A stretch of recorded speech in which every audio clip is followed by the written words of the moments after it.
Hoje, dia 10 de fevereiro de 2024, detrás da câmera aqui é o Gilvander Luiz Moreira. Estou em Havana, Cuba, diante aqui da Universidade de Havana, das universidades mais antigas da América Latina. E aqui, girando à esquerda, olha aqui, para transportar um turista aqui em Havana Velha. E nesse prédio verde que eu estou mostrando aqui, Fidel Castro morou nesse prédio quando estava estudando aqui em Havana. Que maravilha! Mangue, onde estamos aqui? Estamos en la rampa abajo. Hemos venido de rampa arriba. Havana Velha. No, esto es Vedado. Vedado, Vedado. que é um município próximo a Havana. Plaza de la Revolución, del municipio Plaza de la Revolución. Línea aérea. El escritorio de la línea aérea. Escritório da linha aérea. Este es el Ministerio de Comercio Exterior, acá a la derecha. E aí o Mar do Caribe, né? Ya el Mar del Caribe. Mar do Caribe, aqui tem mais de 10 quilômetros De Malecón. de Malecón, né? Que maravilha! Havana, capital de Cuba. E lá adelante, lá é Casa Branca? Aquel es el Capitolio de aquí de La Habana. Capitólio de Havana, né? Ahora ahí está, ahí radican los diputados. Ah, e lá, Parlamento dos Deputados. Oh, que maravilha! Estar visitando Havana, dia 10. Aquel otro que se ve allá Ah, se llama El Morro, es un faro para guiar los barcos cuando van a entrar a la bahía. ah, é o Farol. Farol. Este que está aquí es uno de los hospitales mayores de Cuba, se llama Almejeira. Ah, um dos maiores hospitais de Cuba. Y este monumento que está aquí es Antonio Maceo. E esse aqui é o Cocotax. Sí. Cocotax. Este monumento fue de un hombre que fue muy bravo en la guerra, Ah, o monumento Antonio Maceo. Antônio Macedo. Que maravilha. Mira por donde va un navío. Ah, um Navio navio. que va a entrar aquí a la bahía de Cuba. Um navio. Grava aí. Olha, o Cocotax é tradicional aqui, né, Mong? Sí. Aquí está existiendo un proyecto de la UNICEF, de las Naciones Unidas, para financiar y ayudar a la restauración de todos esos predios que están ahí. Ah, tá. Ya se va trabajando de ellos. Ah, fazer a restauração de toda a Havana antiga. Maravilha. E estamos andando aqui nesse carro aqui de 1956. Né, Roger? 1956, los móviles 56. Que maravilha. Hicieron los españoles. Uma fortaleza dos espanhóis aqui em Havana, olha, ó. Que maravilha aqui. Este é o Prado. El Prado. Prado. Este es un prado en miniatura comparado con el Prado de Madrid. Madrid. Pero este es más pequeño. E lá no fundo o Capitólio, que é semelhante à Casa Branca dos Estados Unidos. Veremos.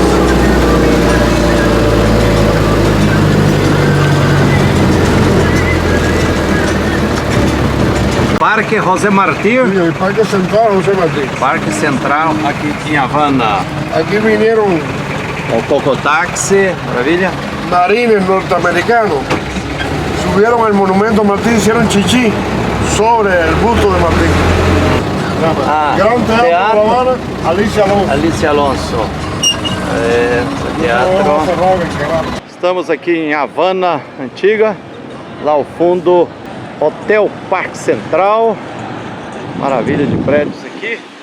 E aqui o Capitólio, né, que tem o mesmo formato da Casa Branca lá dos Estados Unidos. E a bandeira cubana tremulando ali, Capitólio.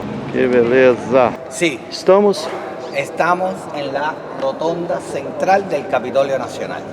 Ustedes, alguien contó los escalones, ¿verdad? Muy temprano, mucho sol. 55 escalones, no hay ningún problema. 3 descansos, 55 escalones. y 2 estatuas que presiden las escalinatas, además de la Estatua de la República, que sobre ella y su autor vamos a hablar un poquito más adelante. ¿Correcto? Estamos aquí en la rotonda central. En la rotonda central hay varios elementos arquitectónicos y decorativos que podemos admirar. Las puertas de bronce con estampas de la historia de Cuba. Estas puertas de bronce fueron fundidas en Long Island, Nueva York, y tienen estampas de la vida de nuestros nativos originales, ¿verdad? En su mayoría taínos, ¿verdad? Junto con los siboneyos y los guanatabeyes, la llegada de los españoles, el encuentro entre españoles y nativos, que vamos a ponerle así el encuentro despacito, la peor parte se la llevaron los aborígenes, cierto, como sucedió en casi todos estos territorios de las Américas, ¿verdad? La llegada de Colón, la fundación de La Habana, más allá la toma de La Habana por los ingleses, ¿verdad? El comienzo de las guerras de independencia en octubre de 1868, la primera de ellas, la que inició Carlos Manuel de Céspedes, la vida política y social del país durante el siglo XIX, José Martí, su actividad política, el comienzo de la guerra necesaria de 1895, la proclamación de la República en 1902, estampa de la construcción del edificio y la inauguración que se quería para el edificio en 1928, que no ocurrió así porque el edificio fue inaugurado el 20 de mayo de 1929.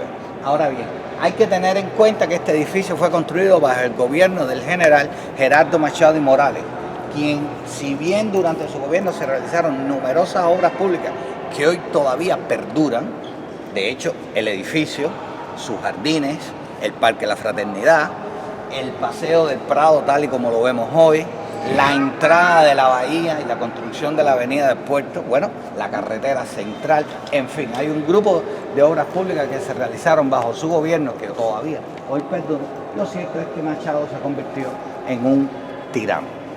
Tan es así que en 1933 hubo una revuelta popular contra él y abandonó el país en agosto de ese año y se refugió en la Florida. A tal punto era la percepción negativa que había sobre Machado y su gobierno, que en 1933, cuando manifestantes ocuparon el edificio, su cara y su nombre fueron tachados de esta estampa. De hecho, fueron tachados de esta, porque en última instancia esa representaba la inauguración que se quería para el edificio en 1928, solo que la sexta conferencia panamericana, con la cual se quería inaugurar el edificio, tuvo que ser celebrada en la Universidad de La Habana, en la hoy Universidad de La Habana, puesto que el edificio no estuvo listo. Sin embargo, tacharon la cara y nombre de Machado, tanto de aquí como de acá. La otra cara que se tachó de ahí era la que hubiera representado, la que representaba la del entonces presidente, al final de los años 20, presidente norteamericano, Calvin Coolidge. De todas formas, vale la pena anotar que el edificio fue entregado al Parlamento de la época, en este caso el Congreso de la República de la época, en 1931. Hacemos notar también que desde 1902, que fue creado la estructura, ¿verdad?, ejecutiva del país, con la presidencia y la parlamentaria, bueno, también por supuesto el Poder Judicial, pero la estructura parlamentaria era similar al del gobierno de los Estados Unidos, con una Cámara de Representantes y un Senado. Antes de mudarse para este edificio, Senado y Cámara de Representantes funcionaban en 2 edificios diferentes que están hoy en el casco histórico de la ciudad. Si les interesa, uno está en la calle Oficios, ¿verdad?, y Muralla, ¿verdad?, si van hasta allá donde está el Coche Mambí, mientras que el Senado funcionaba en lo que es hoy el Palacio del Segundo Cabo, ¿verdad?, en la Plaza de Armas, al lado del Palacio de los Capitanes Generales. Olha.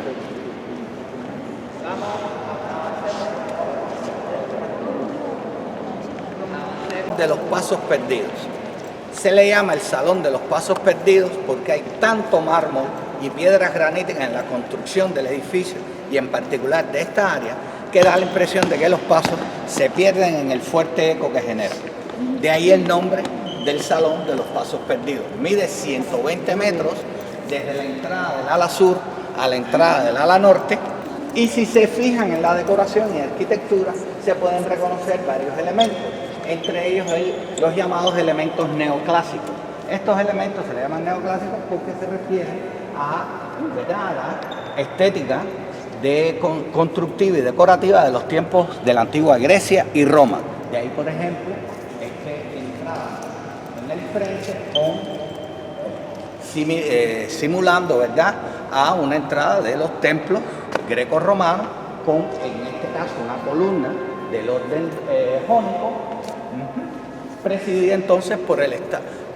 En tanto el edificio parlamentario, bueno, está presidida por una imagen del escudo de la Palma Real. Sin embargo, si se fijan en el techo en forma de bóveda y le quitamos un poquito los rosetones y nos imaginamos un poquito algunos frescos al estilo Miguel Ángel, quizás nos recuerde un poquito a la Capilla Sixtina, entonces ya se parece un poquito más a elementos renacentistas que a elementos neoclásicos. De ahí que podemos decir que el edificio, al poder en el cual se pueden reconocer varios estilos arquitectónicos y decorativos, el edificio se considera en todo caso ecléctico.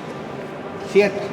Ahora bien, si se fijan en los rosetones y los octágonos que lo rodean, algunos de estos rosetones y octágonos se reflejan en esta forma de los mármoles que están en el piso.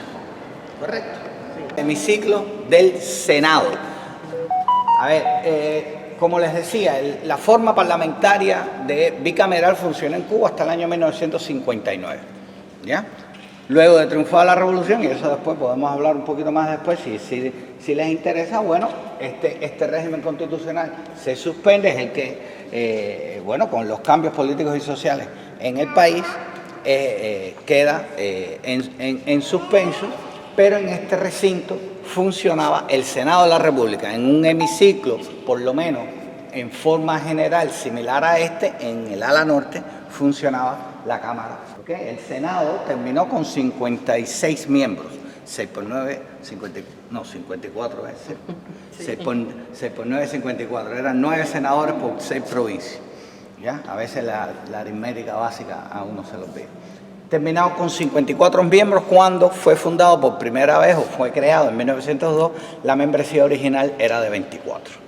Correcto. Ahora bien, estos hemiciclos, tanto el del Senado como el de la Cámara de Representantes, su decoración y arquitectura están basadas en elementos neoclásicos. Como pueden reconocer, algunas de las columnas en las paredes inspiran o se basan en el orden corintio, al menos en muchos de sus decorados. La forma de organizar las sillas curiles sería similar a un anfiteatro romano, ¿cierto? Y si aquí funcionara en el centro los senadores, al centro del recinto se sentarían las secretarias, en el estrado la presidencia, correcto, y en los balcones principales los invitados principales a las sesiones del Senado, que la más de las veces se refería a los presidentes de la República, que si participaban en estas sesiones solo intervendrían ante una Cámara como esta si eran invitados por el presidente del Senado y bajo ningún concepto votarían en los temas en discusión. Arriba en los asientos se sentarían los invitados, otros invitados, la prensa, etc. Peço a Deus que a injustiça não me seja indiferente, pois não posso dar a outra face se já fui machucado brutalmente. Eu só peço a Deus que a guerra não me seja indiferente. É um monstro grande, pisa forte toda a pobre inocência dessa gente.